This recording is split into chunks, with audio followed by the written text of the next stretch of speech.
ఇప్పుడు చూస్తుంటే మాజీ ఇంటెలిజెన్స్ చీఫ్ ఎవరైతే ఉన్నారో ఏబీ వెంకటేశ్వర్ తనకి గతంలో నుంచి కూడా అసలు ఒకవేళ నామినేటెడ్ పోస్ట్ వస్తే ఏదొస్తదని చెప్పేసి చాలా సార్లు కూడా మనం మాట్లాడుకున్నాం, మనం చర్చించుకున్నాం. అయితే ఇప్పుడు మరి ఏమి ఇవ్వబోతున్నారు అనేది కూడా మళ్ళీ చర్చనీయాంశమైంది. ఇంతకు మరి అసలు ఏది ఇచ్చే ఛాన్స్ ఉంది సార్ నామినేటెడ్ పోస్ట్‌లో? ప్రత్యేకించి ఏబీ వెంకటేశ్వర గారికి ఏ పోస్ట్ ఇవ్వబోతున్నారు అనే దాని మీద ఎందుకు మనం చర్చించుకోవాల్సి వస్తుంది, విశ్లేషణ చేసుకోవాల్సి వస్తుంది అని అంటే, ఆయన తెలుగుదేశం పార్టీ గవర్నమెంట్ ఉన్నప్పుడు ఇంటెలిజెన్స్ చీఫ్గా పనిచేశారు. ఆ తర్వాత ప్రభుత్వం మారింది 2019లో. మారినప్పుడు ఇమీడియట్గా జగన్మోహన్ రెడ్డి గారు టార్గెట్ చేసింది ఎవరంటే ఏబీ వెంకటేశ్వర గారిని. ఆయన టార్గెట్ చేసి సీనియర్ ఐపీఎస్ ఆయన టార్గెట్ చేసి రాష్ట్ర చరిత్రలో మునుపెన్నడూ లేని విధంగా ఆయన నిరాధారమైనటువంటి ఆరోపణలతోటి సస్పెండ్ చేశారు. సస్పెండ్ చేసి డిస్మిస్ చేయాలని చెప్పి కూడా ప్రయత్నం చేశారు అప్పుడున్నటువంటి ప్రభుత్వం. ఏమి ఆరోపణలు చేశారు ఆయన మీద అని అంటే, ఆయన ఏదో ఇజ్రాయెల్ నుంచి పోర్ట్ ట్యాపింగ్కి సంబంధించి ఏదో పరికరాలు కొనుగోలు చేశారని ఒక ఆరోపణ చేస్తూ ఆయన్ని సస్పెండ్ చేయడం జరిగింది. దాన్ని ఛాలెంజ్ చేస్తూ ఆయన కోర్టుకు వెళ్ళారు. కోర్టుకు వెళ్ళి గెలిచారు. కోర్టుకు వెళ్ళి గెలిచినప్పుడు కోర్టు ఆర్డర్ ప్రకారం మళ్ళీ విధుల్లోకి తీసుకోవాలి కదా. విధుల్లోకి తీసుకోకుండా మళ్ళీ సేమ్ అలిగేషన్స్ వచ్చి మళ్ళీ సస్పెండ్ చేశారు ఆయన్ని. అంటే జగన్మోహన్ రెడ్డి గారు మొత్తం టెన్యూర్లో అధికారంలో ఉన్నంతకాలం ఏబీ వెంకటేశ్వర గారిని విధుల్లోకి చేరకుండా వెంటాడి వేటాడారు. నిబంధనలకు విరుద్ధంగా, చట్టాలకు విరుద్ధంగా, ఈవెన్ కోర్టులు చెప్పినా కానీ విధుల్లోకి తీసుకోవాలి జగన్మోహన్ రెడ్డి గారు. లాస్ట్కి జగన్మోహన్ రెడ్డి గారు ప్రభుత్వం చివరిలో ఎన్నికల కమిషన్ ఆధ్వర్యంలో ఉన్నప్పుడు మొత్తం యంత్రాంగం అప్పుడు కోర్టు ఆదేశాల మేరకు, ఆ తర్వాత క్యాట్ ఆదేశాల మేరకు చేర్చుకోవాల్సినటువంటి అనివార్య పరిస్థితులు ఏర్పడ్డాయి.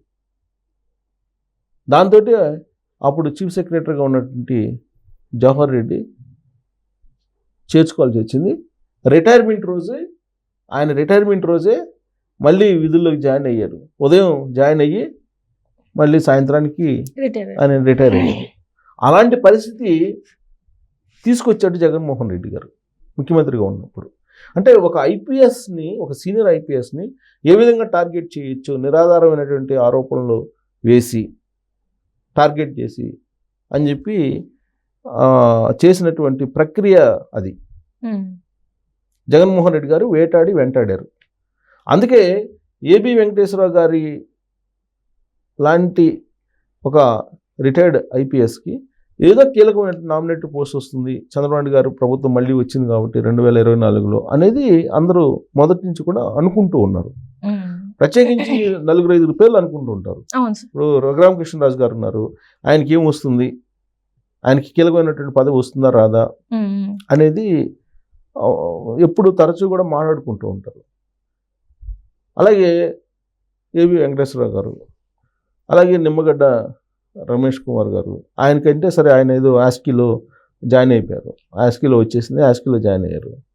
సో ఇప్పుడు వీళ్ళ పేర్లు ఉంటూ ఉంటాయి అన్నమాట. ఇప్పుడు ఏబీ వెంకటేశ్వర గారికి ఏ పదవి ఇచ్చేటువంటి అవకాశం ఉంది అనే దాని మీద కనుక మనం విశ్లేషణ చేసుకుంటే కనుక ఇప్పుడు ఆయనకి తగినటువంటి పోస్ట్ కావాలి. ప్లస్ ఆయన ట్రాక్ రికార్డ్ చూస్తే ఎక్కడా కూడా రిమార్క్స్ ఉండవు. జగన్మోహన్ రెడ్డి గారు పెట్టినటువంటి రిమార్క్స్ తప్ప ఉద్దేశపూర్వకంగా మిగతా ఎక్కడ కూడా ఆయన టెన్యూర్లో, ఆయన కెరీర్లో ఎక్కడ కూడా బ్లాక్ స్పాట్స్ కనిపించవు. సో నిజాయితీగా ఉంటారు, ప్లస్ డ్యూటీల్లో నిక్కచ్చిగా ఉంటారు. సో అలాంటి వ్యక్తిత్వం గల, అలాంటి నిజాయితీపరుడైనటువంటి రిటైర్డ్ పోలీస్ ఆఫీసర్కి ఎలాంటి పదవి ఇవ్వాలనే దాని మీద చర్చ జరిగినప్పుడు ఆంధ్రప్రదేశ్ ఇప్పుడున్నటువంటి ప్రస్తుత ప్రభుత్వం ఒక బలమైనటువంటి పోలీస్ వ్యవస్థ ఉండాలి, లా అండ్ ఆర్డర్ కంట్రోల్లో ఉండాలి, at the same time friendly policing ఉండాలి అనేది కూడా భావిస్తూ ఉంది. అందుకే చంద్రబాబు నాయుడు గారు మొదటి నుంచి చెప్తుంటారు, ఎవరిని శిక్షించినా చట్ట ప్రకారమే ఉంటుంది, చట్టానికి లోబడే మేము చర్యలు తీసుకుంటామని చెప్తున్నారు. ఆ చట్టాన్ని కాపాడాల్సినటువంటి పరిస్థితుల్లో ఎవరైనా సరే దాన్ని లక్ష్మణ రేఖను దాటితే ఇమీడియట్గా చర్యలు తీసుకునేటువంటి ఒక అథారిటీ ఉంటుంది. దాన్నే స్టేట్ పోలీస్ కంప్లైంట్ అథారిటీ. ఈ స్టేట్ పోలీస్ కంప్లైంట్ అథారిటీకి ఒక శానిటీ ఉంది. ఎందుకు శానిటీ ఉంది అని అంటే, ఏ పోలీస్ ఆఫీసర్ మీదైనా కానీ వాళ్ళు కనుక నిబంధనలకు విరుద్ధంగా వ్యవహరించినప్పుడు ఇమీడియట్గా స్టేట్ పోలీస్ కంప్లైంట్ అథారిటీకి కనుక కంప్లైంట్ చేస్తే వాళ్ళ మీద యాక్షన్ తీసుకునేటువంటి అవకాశం ఉంది. అలాంటి పోలీస్ కంప్లైంట్ అథారిటీ లేనందువలనే జత్వానీ లాంటి కేసు జరిగినప్పుడు ఆ జత్వానీ కేసులో ఐపీఎస్లు ఎవరైతే సీతారామాంజనులు, కాంతిరాణ్ తాత, బున్ని వీళ్ళందరూ అసలు నిబంధనలను పక్కన పెట్టేసి జగన్మోహన్ రెడ్డి ఏం చెప్తే అది చేసినటువంటి పరిస్థితి ఇప్పుడు తాజాగా వెలుగులోకి వచ్చింది కదా. జత్వానీ మళ్ళీ కేసు కంప్లైంట్ చేస్తే ఆ కంప్లైంట్ బేస్ చేసుకుని విచారిస్తే స్రవంతి రాయ్ ఆధ్వర్యంలో విచారణ చేస్తే మొత్తం విషయాలు బయటకు వచ్చింది కదా. అసలు కంప్లైంటే ఫేక్, ఆ ఫేక్ ఆధారాలతోటి అసలు ఏమీ ఆధారం లేకుండా ఒక క్రియేషన్ చేసి కంప్లైంట్ చేశారు. క్రియేషన్ చేసినటువంటి కంప్లైంట్ని ఎఫ్ఐఆర్ చేశారు. ఎఫ్ఐఆర్ చేసి నిబంధనలకు విరుద్ధంగా జత్వానీ ఫ్యామిలీని తీసుకొచ్చి గెస్ట్ హౌస్లో పెట్టి దారుణమైనటువంటి హింస పెట్టడంతో పాటు అసలు చేయరానటువంటి చెప్పరానటువంటి విధంగా ఆవిడ్ని ఇబ్బందులు పెట్టారు అని చెప్పి బయటపడింది. దాంట్లో భాగంగా 3 ఐపీఎస్ని సస్పెండ్ చేశారు. ఇది జత్వానీ కేసుకు సంబంధించి. అదే కనుక స్టేట్ పోలీస్ కంప్లైంట్ అథారిటీ ఉన్నట్టయితే ఆ రోజునే ఈ జత్వానీ లాంటి వాళ్ళకి న్యాయం జరిగి ఉండేది. కంప్లైంట్ చేస్తే అది స్వతంత్రంగా వ్యవహరిస్తుందా అంటే జగన్మోహన్ రెడ్డి గారి లాంటి ముఖ్యమంత్రి ఉంటే ఏ వ్యవస్థ స్వతంత్రంగా వ్యవహరించదు. ఆ అథారిటీ కూడా జగన్మోహన్ రెడ్డి గారు ఏది చెప్తే అది ఈనుండేది.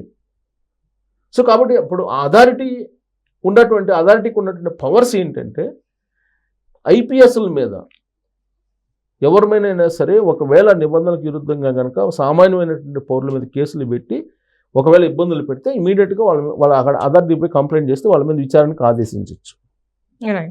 ప్లస్ స్టేట్ అథారిటీకి ప్యారలల్గా స్టేట్ అథారిటీ కింద డిస్ట్రిక్ట్ పోలీస్ కంప్లైంట్స్ అథారిటీస్ ఉంటాయి. అంటే డిస్ట్రిక్ట్లో ఎవరైనా సరే ఎస్ఐ నుంచి సిఏ దాకా లేదా కానిస్టేబుల్ ఎస్పీ మీద కూడా కంప్లైంట్ చేయొచ్చు. అడిషనల్ ఎస్పీ దాకా కంప్లైంట్ చేయొచ్చు. ఎస్పీ మీద కంప్లైంట్ చేయొచ్చు. చేస్తే ఇమీడియట్గా అథారిటీ రంగంలో దిగి వాళ్ళని విచారిస్తుంది. అది అంత క్రిటికల్. అప్పుడు సామాన్య పౌరులు ఎవరైనా సరే ఇప్పుడు మనం పోలీస్ స్టేషన్కి వెళ్తాం. పోలీస్ స్టేషన్కి వెళ్ళినప్పుడు చాలామంది పోలీసుల బిహేవియర్ ఏ విధంగా ఉంటుంది, చాలా రూడ్గా ఉంటుంది. ఈ ఫ్రెండ్లీ పోలీసింగ్, ఆ రూడ్నెస్ లేకుండా ఫ్రెండ్లీ పోలీసింగ్ తీసుకురావాలని చెప్పి యునైటెడ్ ఆంధ్రప్రదేశ్లోనే చంద్రబాబు నాయుడు గారు ప్రయత్నం చేశారు.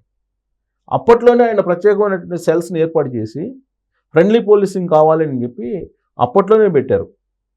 కానీ ఆయన ఆలోచన నెరవేరలా. ఎందుకంటే 2004లో ఆయన దిగిపోవాల్సి వచ్చింది. 2014లో మళ్ళీ విడిపోయిన ఆంధ్రప్రదేశ్కి ముఖ్యమంత్రి అయ్యారు. ఇప్పుడు మళ్ళీ రెండోసారి అయ్యారు అనుకోండి. అప్పట్లోనే ఆయన కొన్ని ఫ్రెండ్లీ పోలీసింగ్ అనే దాని మీద చాలా సంస్కరణలు తీసుకొచ్చేటువంటి ప్రయత్నం చేశారు పోలీసింగ్లో.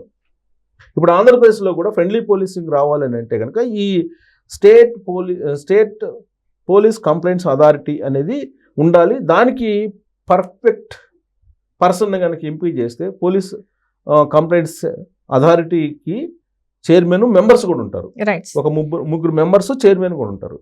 సో ఆ కమిటీని కనుక వేస్తే, ఆ కమిటీకి తగినటువంటి పర్సన్స్ని వేస్తే ఫ్రెండ్లీ పోలీసింగ్ అనేది ఆటోమేటిక్గా వచ్చేస్తుంది. ఈ పోలీసులు ఎవరైనా సరే నిబంధనలకు విరుద్ధంగా వ్యవహరించినప్పుడు దాంట్లో కంప్లైంట్ వెళ్తే మొత్తాన్ని విచారించవచ్చు. గతంలో ఇబ్బంది పెట్టినటువంటి వాళ్ళ మీద కూడా వచ్చేది. ఇప్పుడు 2019 నుంచి 2024 వరకు చాలామంది ఇబ్బంది పడ్డారు. ఇవాళ ప్రజా దర్బార్కి వచ్చినాయి కదా కంప్లైంట్స్. ప్రజా దర్బార్కి అనేకమైన కంప్లైంట్స్ వస్తున్నాయి. ఇప్పుడు ల్యాండ్ గ్రాబింగ్ చేశారు, దానికి సహకరించారు. సపోజ్ విడుదల రజనీ గారు ఉన్నారండి, మాజీ మంత్రి. ఆవిడ డబ్బులు వసూలు చేశారు, బ్లాక్మెయిల్ చేశారని చెప్పి కంప్లైంట్ చేశారు. ఇప్పుడు జాషువా ఐపీఎస్ దానికి కోఆపరేట్ చేశారు. ఆ రోజు విజిలెన్స్ ఎస్పీగా ఉన్నారు. ఆయనే ఈ మొత్తం స్టోన్ కసర్ దగ్గర డబ్బులు వసూలు చేయడానికి, బ్లాక్మెయిల్ చేసడానికి ఉపయోగపడ్డారు అనేది కంప్లైంట్. ఇప్పుడు మరి జాషువా ఐపీఎస్ మీద కంప్లైంట్ చేయాలి కదా.